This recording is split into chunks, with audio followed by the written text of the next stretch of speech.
আব্বা বাড়িতে 3টে পাতিহাঁস পুষেছিল মেয়ে জামাইদের নিমন্ত্রণ করে খাওয়াবে বলে। আর তাদের ছেলে মেয়েও আছে অনেকগুলো। এখানে অনেকজন মানুষ, যাদের একটা মেয়ে তাদের থেকেও আমার মনে হয় আমাদের বাড়িতে অনেক আনন্দ হয়।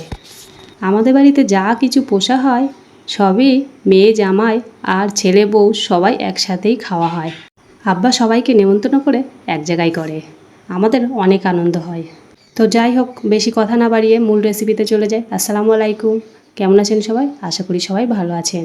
মা একটা কড়াই বসিয়ে দিলেন চুলোর উপরে, আর তাতে পরিমাণ মতো তেল দিয়ে পেঁয়াজ দিয়ে পেঁয়াজটাকে লাল লাল করে নিয়ে তাতে আদা রসুন দিল।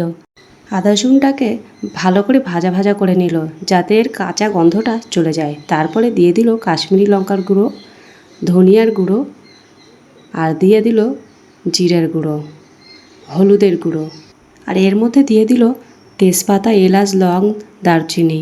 সেটা আমার প্রথমে বলা হয়নি। তারপরে মশলাটা কষিয়ে নিয়ে হাঁসের মাংসটা দিয়ে দিল, দিয়ে মা ভালো করে কষিয়ে নেবেন। এখন এর মধ্যে কোনো পানি দেবে না, কারণ মাংস থেকে এমনিই পানি ছেড়ে দেবে। ভালো করে এখন নাড়িয়ে চাড়িয়ে মা কষাতে থাকলেন। এই দেখেন ভালোই পানিটা বেরিয়েছে। এর মধ্যে এবার দিয়ে দিল মা লবণ। পরিমাণ মতো লবণ দিয়ে আবারও একটু কষিয়ে নিলেন। তারপরে একটু মাংসটা পুরো পানিটা শুকিয়ে গেলে এর মধ্যে দিয়ে দিল আবার একটু কষানোর জন্য পানি দিয়ে ঢাকা দিয়ে দিল। তারপরে কিছুক্ষণ পরে ঢাকনাটা তুলে আবারও একটু খুন্তি দিয়ে নাড়িয়ে দিল যাতে তলা না লেগে যায়।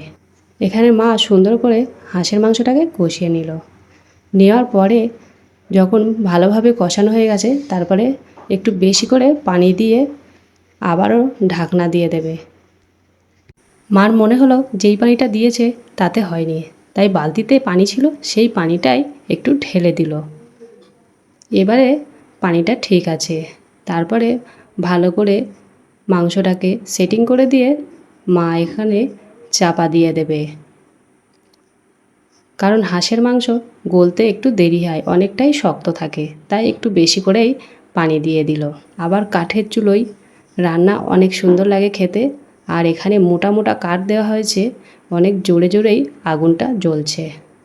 আপনাদেরকে দেখালে বুঝতে পারবেন। এই দেখেন কত জোরে জোরে আগুনটা জ্বলছে। ওইদিকে চুলোয় কিছু নেই বলে আগুনটা ভালোভাবেই বোঝা যাচ্ছে। কালারটাও অনেক সুন্দর হয়েছে। এখানে একটু ঢাকনাটা তুলে দেখব পানিটা কতটা শুকিয়েছে। এই তো পানিটা অনেকটাই শুকিয়ে গেছে। এখানে একটু আলোটা কম পড়ছে, কারণ মা বড় হাঁড়িটা পাশের চুলায় বসিয়ে দিয়েছে, ওই জন্য একটু আলোটা কম পড়ছে। আমি একটু একটা প্লেটে তুলে আপনাদেরকে দেখাচ্ছি। এখানে রোদও এসে গেছে, রোদটার জন্যও অতটা বোঝা যাচ্ছে না। দেখেন কত সুন্দর হয়েছে। এখানে মাংসটাও গলে গেছে। অবশেষে মা মাংসের উপরে গরম মশলা ছড়িয়ে নামিয়ে নিলেন। খেতে তো অনেক সুন্দর হয়েছিল, আরও কাঠের চুলোয় রান্না অনেক টেস্টি। আজকের এই পর্যন্ত। একটু হলেও ভিডিওটা কাজে লেগে থাকলে সাবস্ক্রাইব করে পাশে থাকবেন। টাটা।